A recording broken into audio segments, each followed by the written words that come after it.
Aux côtés de Madame de Gaulle, le président Giscard d'Estaing s'est incliné ce matin sur la tombe de Colombey-les-Deux-Églises. Il y a 4 ans, en cette fin de journée, décédé Charles de Gaulle.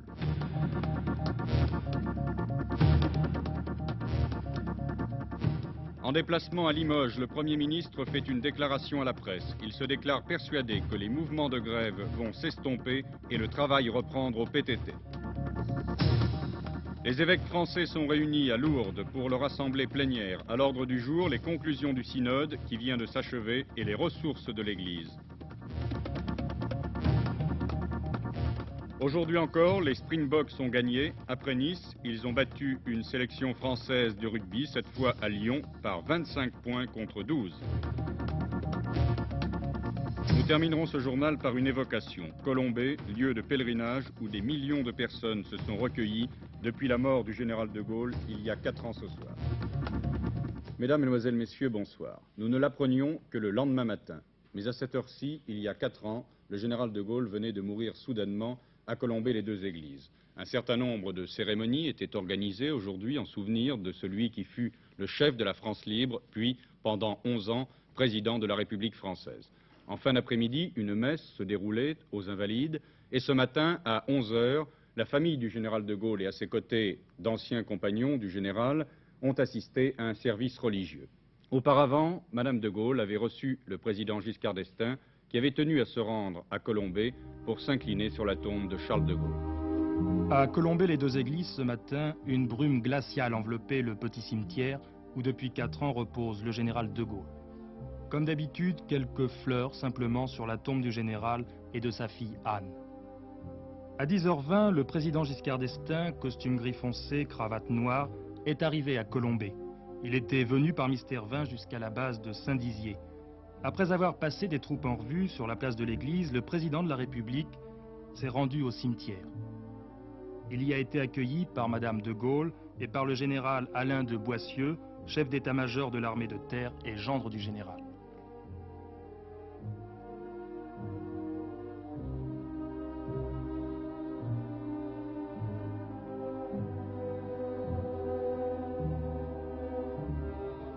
Monsieur Giscard d'Estaing a déposé une gerbe puis s'est recueilli longuement devant la tombe.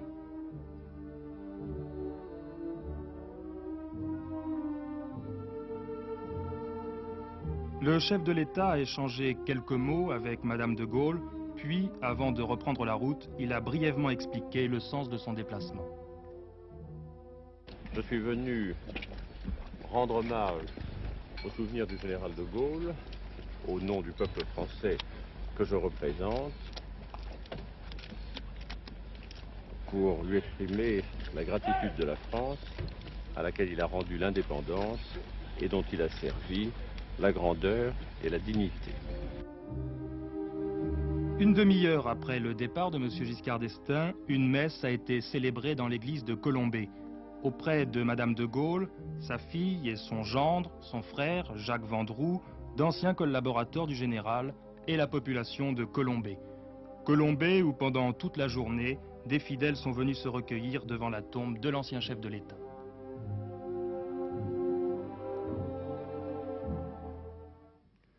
Avant-hier, un accident de la route frappait cruellement notre maison. 4 de nos camarades de Rennes étaient tués sur la route alors qu'ils se rendaient en reportage à l'île Longue. Ils sont entrés en collision avec un véhicule qui doublait en sens inverse. Ces 2 occupants sont également décédés. Ce matin à Rennes, les obsèques de nos camarades se sont déroulées dans un climat de très vive émotion que nous partagions tous à l'ORTF. Dernier hommage ce matin à Célestin Bornet, Christian Bars, Jean-Claude Perrenot et Gilbert Bousquet, nos 4 camarades qui ont trouvé la mort avant-hier matin sur la route. Pour les saluer une dernière fois, une foule considérable a assisté aux obsèques. L'église n'était pas assez grande, c'est dehors, sous la grisaille, que beaucoup d'amis des victimes ont dû suivre la cérémonie. De très nombreuses personnalités civiles, militaires et religieuses avaient pris place derrière les familles. Le représentant du président directeur général de l'ORTF, les camarades de travail venus de toute la France et même d'outre-mer. Perdus sous des gerbes de fleurs, les 4 cercueils ont reçu la bénédiction de Monseigneur Rieupel, évêque auxiliaire de Rennes.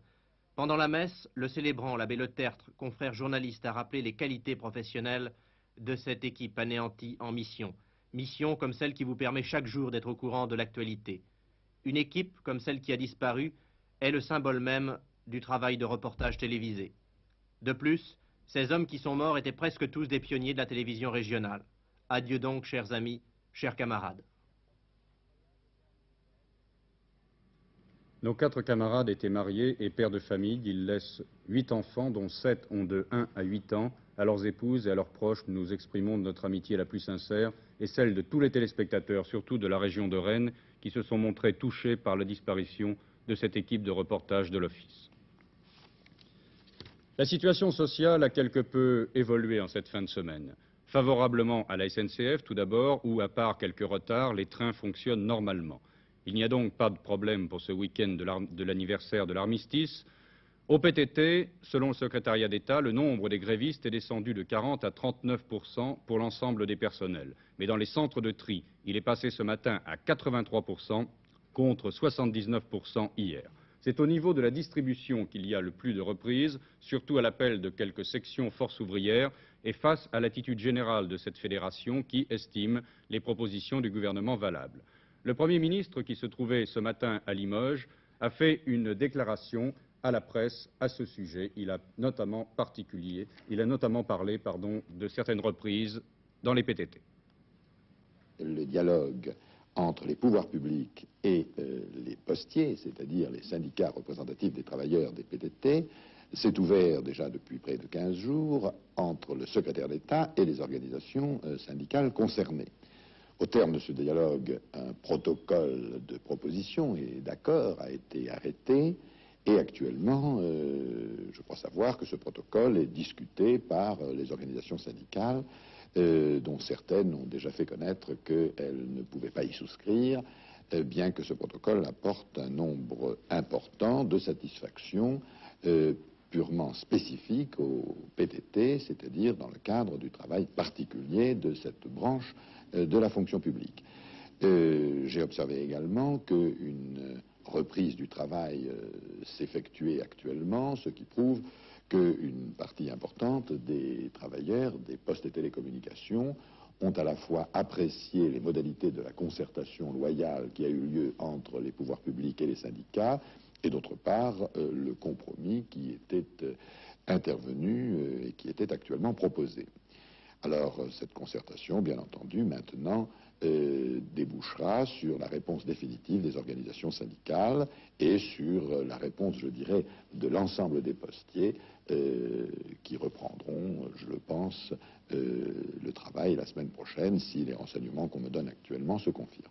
Que la grève des postes et le cas échéant d'autres types de grèves dans les services publics ont pour conséquence que l'activité économique s'arrête et que par conséquent les travailleurs sont mis au chômage. Je prends un exemple, si vous voulez, dans tout le secteur de la vente par correspondance, il y a, je crois, plus de 10 000 travailleurs qui ont été mis depuis plusieurs jours au chômage technique, parce qu'il est évident que la vente par correspondance ne peut pas fonctionner lorsqu'il n'y a pas de poste. De la même façon, l'interruption des courriers et par conséquent des commandes, des règlements, etc., les relations avec les banques, crée dans un grand nombre d'entreprises françaises une perturbation très sérieuse, ce qui a pour effet de faire mettre un certain nombre de travailleurs salariés au chômage technique. Et si cette situation continue, je pense que le nombre des chômeurs techniques pourra s'élever probablement à près de 100 000 très rapidement.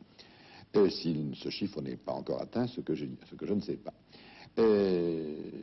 C'est d'ailleurs la raison pour laquelle je considère que les mouvements de grande ampleur qui ont été lancés par la CGT dans le secteur public et qui, heureusement, ne semblent pas devoir aboutir à une dislocation de nos services publics, ces mouvements de grande ampleur ont pour conséquence de faire peser sur les travailleurs de ce pays, sur les travailleurs du secteur privé, notamment dans ce pays, des risques très importants en ce qui concerne la poursuite de leur emploi.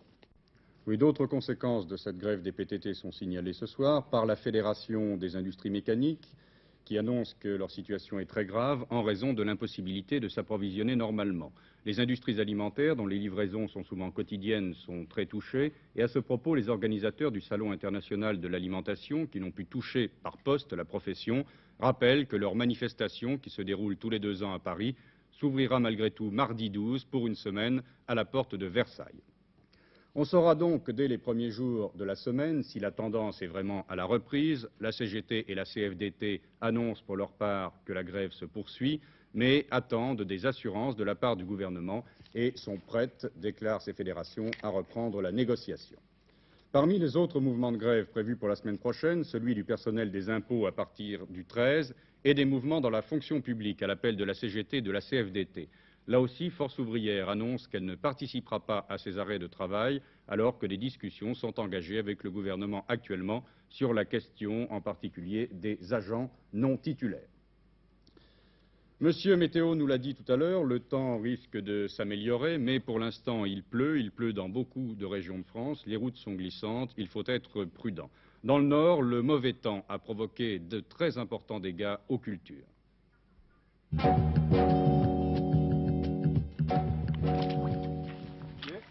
Non, cette fois-ci, ce ne sont pas les économies d'énergie qui font ressurgir les bons vieux attelages d'antan, mais plus simplement une revanche de l'animal sur la machine imposée par les conditions climatiques.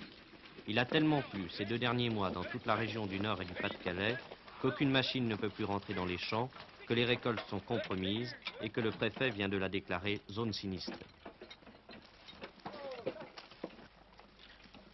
Premièrement, il faut arracher tout à la main et après sortir avec les chevaux.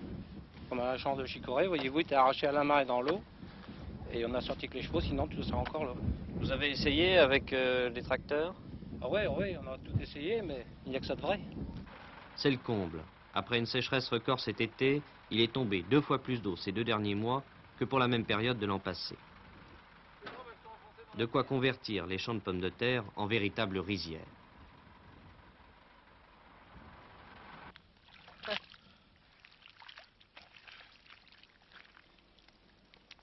On ne retrouve même plus les pommes de terre, on retrouve que les plures.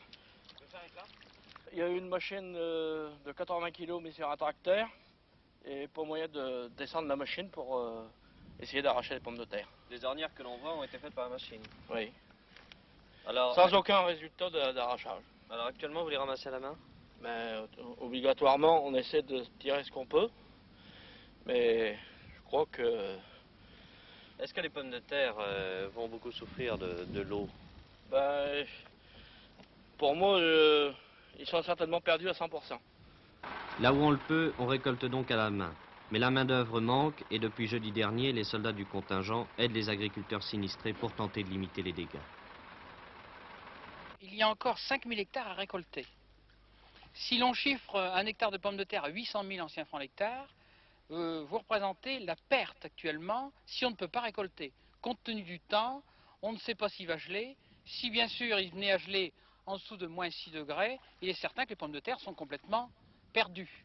Voilà donc, 5000 hectares à 800 000 francs, vous voyez, ça nous fait 4 milliards de perdus pour l'agriculture. 4 milliards d'anciens francs de pertes pour les pommes de terre, mais il y a aussi le maïs, les betteraves, la chicorée. Les organisations professionnelles chiffrent à près de 200 millions de francs les pertes actuelles, sans compter l'augmentation des frais de récolte. Là où il faut 1 heure à une machine pour ramasser un hectare de pommes de terre, l'homme seul met 3 semaines. Et puis, dans les champs transformés en bourbiers, il n'est pas question non plus de préparer les prochaines récoltes. Alors, s'il y a quand même peu de risques de pénurie, certains produits seront chers cet hiver. À la ferme, le kilo de pommes de terre a déjà augmenté de 5 centimes en 15 jours. Ces panneaux derrière moi pour vous rappeler les mesures qui sont entrées en application aujourd'hui. 130 maximum sur les autoroutes au lieu de 140 et 110 au lieu de 120 sur les routes à 4 voies matérialisées. Sur la Nationale 7, l'autoroute A8 et la voie ferrée Paris-Nice, la circulation était bien difficile cet après-midi. Elle a été coupée par des manifestants venus de Draguignan et qui réclament le maintien de la préfecture du Var dans leur ville, alors que son transfert, vous le savez, est prévu à Toulon. À Lourdes, les évêques français sont réunis pour leur assemblée plénière. L'ordre du jour concerne surtout les récentes conclusions du synode qui vient de s'achever et aussi une meilleure répartition des richesses de l'Église. Il est de tradition qu'entre deux saisons de pèlerinage, Lourdes accueille l'Assemblée des évêques de France. C'est en effet jusqu'au 15 novembre que les responsables de l'Église de France y sont réunis. Une assemblée qui aura moins de retentissement que les précédentes, qui avait pour thème, foi et politique, l'information et l'Église. Même si le programme de la présente assemblée plénière ne prévoit pas une discussion sur la situation actuelle en France et dans le monde, le début du discours du cardinal Marty, président de la conférence épiscopale, y faisait allusion. Le monde est secoué par une crise économique et sociale des plus graves. Nous venons de vivre le synode romain qui nous a permis de mieux saisir le travail de l'Esprit Saint dans toutes les nations. C'est dans ce double contexte que s'ouvre l'assemblée plénière de la conférence épiscopale française. Au cours des travaux qui vont durer 7 jours, on parlera du ministère épiscopal vécu aujourd'hui en France, du travail de l'équipe évêque-prêtre, équipe mise en place dans tous les diocèses. La partie la plus intéressante des débats sera certainement celle qui concerne la vie matérielle de l'Église et la réforme des statuts de la conférence épiscopale. Et le cardinal Marty, évoquant le synode des évêques, a rappelé que Paul VI, malgré ses 77 ans, était toujours d'une intelligence vive. Le pape l'a d'ailleurs montré ce matin en recevant la conférence mondiale de l'alimentation.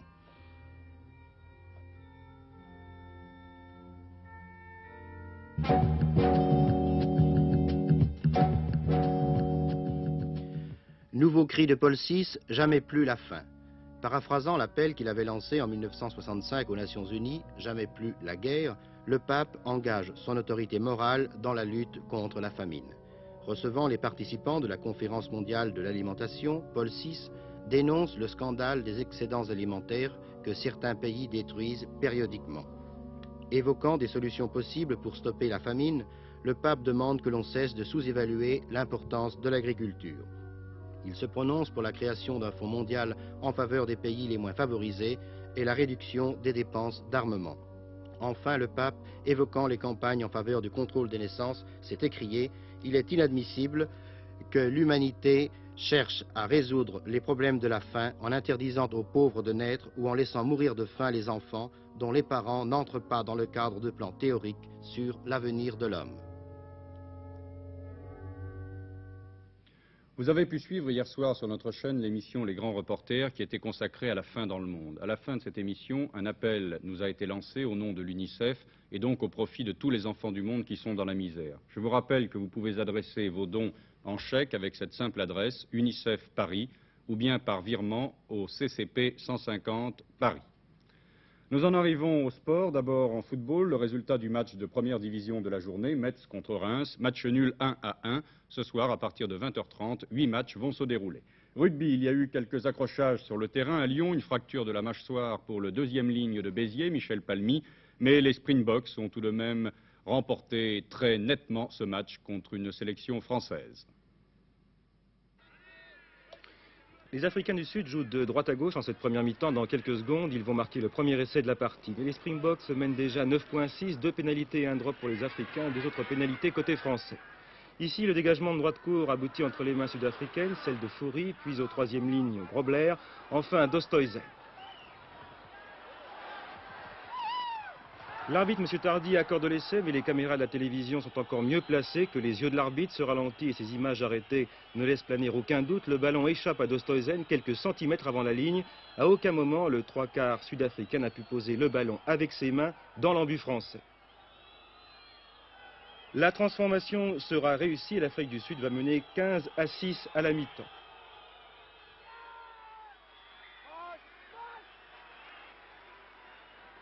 Deuxième mi-temps d'entrée, les Springboks vont prendre le large après que Snynem, leur arrière, ait réussi cette percée pour finalement transmettre à son 3/4 aile le Fourie.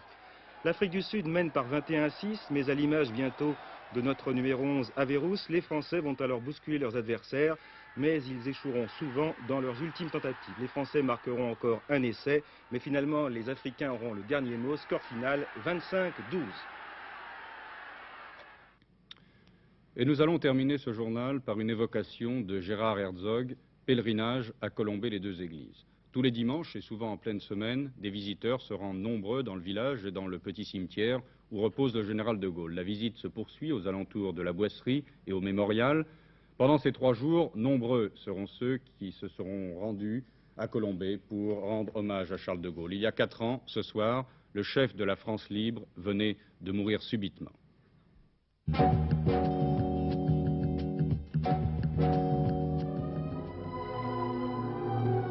Dans le cimetière de Colombey, cette petite fille immobilisée regarde-t-elle vers la droite de la dalle blanche où repose le général de Gaulle ou vers la gauche, vers la tombe d'Anne de Gaulle? Peut-être rêve-t-elle que son père, à elle aussi, lui fera le don de son éternité. A-t-elle vu ces feuilles mortes sur la pierre tombale? Sont-elles le premier signe de la désaffection et de l'oubli? Comme ces fleurs artificielles, ces croix pieusement déposées qui, 4 ans après, déjà se dégradent. L'élan des pèlerins de Colombey serait-il déjà tombé? Il y a peut-être un léger passage en diminution sur le village de Colombey même, mais il y a une très grosse fréquentation du mémorial, et je crois que l'un dans l'autre, la fréquentation était aussi importante que dans les années passées. La petite fille a rejoint ses parents. Avec eux, elle espère l'événement hebdomadaire, la venue de Madame de Gaulle à la messe de Colombey. Des grilles de la Boisserie à l'église, la route, parcourue 1000 fois par le général de Gaulle, qui connaissait chaque maison et saluait chacun de ses habitants. Ce matin même est venu à Colombey le président de la République, M. Giscard d'Estaing, mais c'est un autre jour que nous avons voulu pour notre pèlerinage. Un dimanche, comme beaucoup d'autres, en cet automne.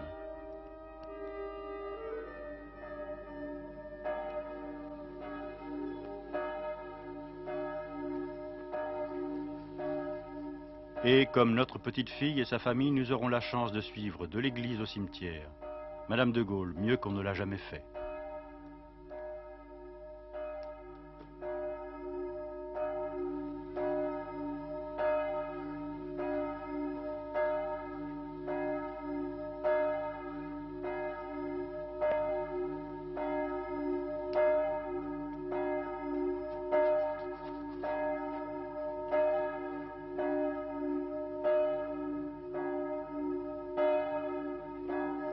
Devant cette silhouette à la fois si connue et si modeste, comment le pèlerin de Colombey n'évoquerait-il pas ses souvenirs emprisonnés dans cette tête coiffée de noir? Souvenirs de grands moments et de tempêtes qu'elle a vécus intensément aux côtés de son mari, le général.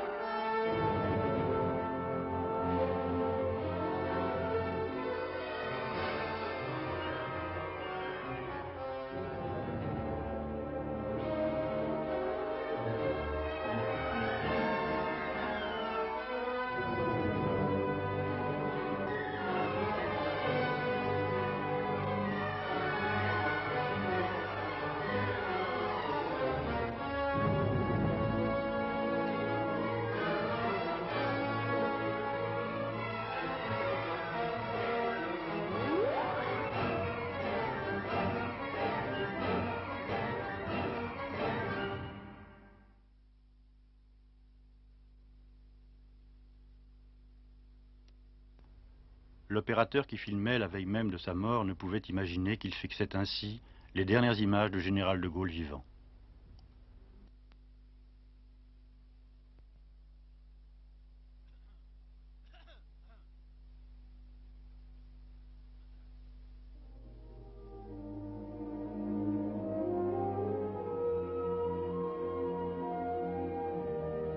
Ils sont venus de régions bien différentes, mais ce qui leur est commun, c'est qu'au détour d'une allée, devant une tombe blanche, les visiteurs s'arrêtent soudain de respirer, les yeux embués.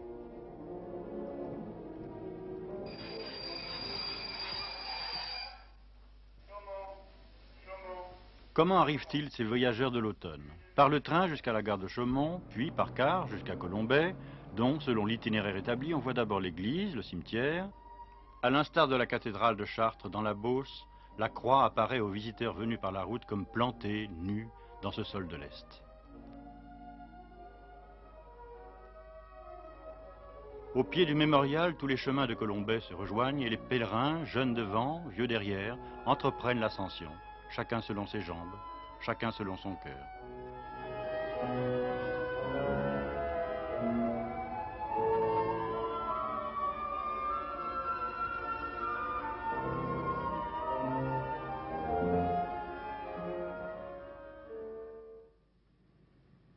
Pas d'autres informations. Merci de nous avoir suivis ce soir. Bonne soirée.